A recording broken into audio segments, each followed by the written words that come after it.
كوكو سلام، ان شاء الله تكونوا بخير وعلى خير. راني جيت اليوم نطلع لكم بفيديو قصير.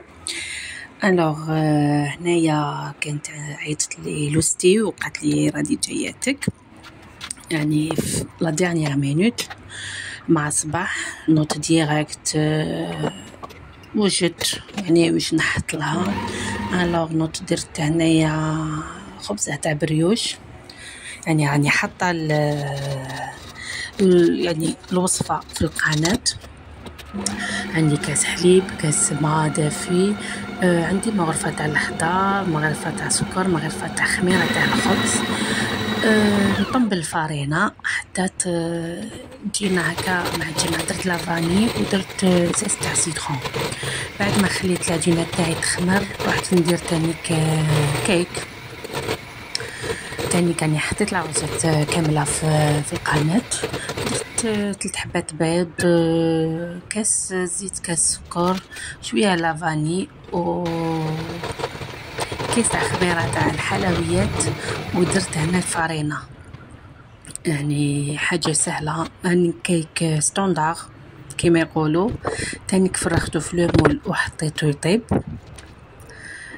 هنا بعد ما البريوش تاعي طاب لي جيت نفرسيه هنا بشوكولا. كما قلت لكم الوصفه تاعو راني حطيتها ديجا في القناه، يعني راني حاطه 2 ريسيت تاع البريوش في القناه. صدقوني يجي بزاف قطني كما يقول لك، ويجي هشيش ويجي طري بزاف. هنا كملت كامل الكميه، عاودت غطيت عليه وخليته يخمر بور لا دوزيام فوا. هنا الكيك تاعي طاب ديموليتو، والبريوش تاعي دهنته بصفر تاع البيض وحطيته يطيب.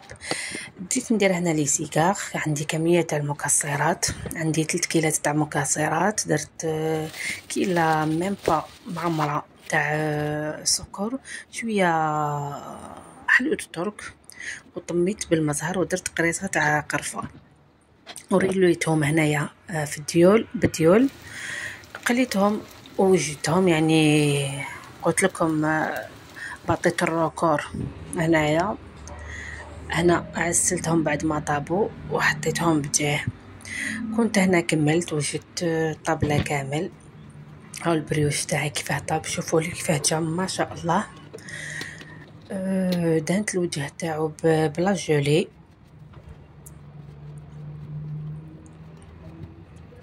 كما قلت لكم كملت ورحت وجدت لا طابل واستنيت لوستي وبنتها حتى جاو. ان شاء الله نكون جست خفيفه عليكم. هنايا ديموليت الخبزه تاعي تاع البريوش. هذه هي يعني ما نقول لك واش طابله خفيفه. كانت عندي ديجا هنايا عفوا انا مريضه شويه. كانت عندي هنايا كنت خادمه شويه تومه بريستيج، وكنت خادمه معجون تباسه تاع التفاح. حطيتهم هما تانيك. باي باي.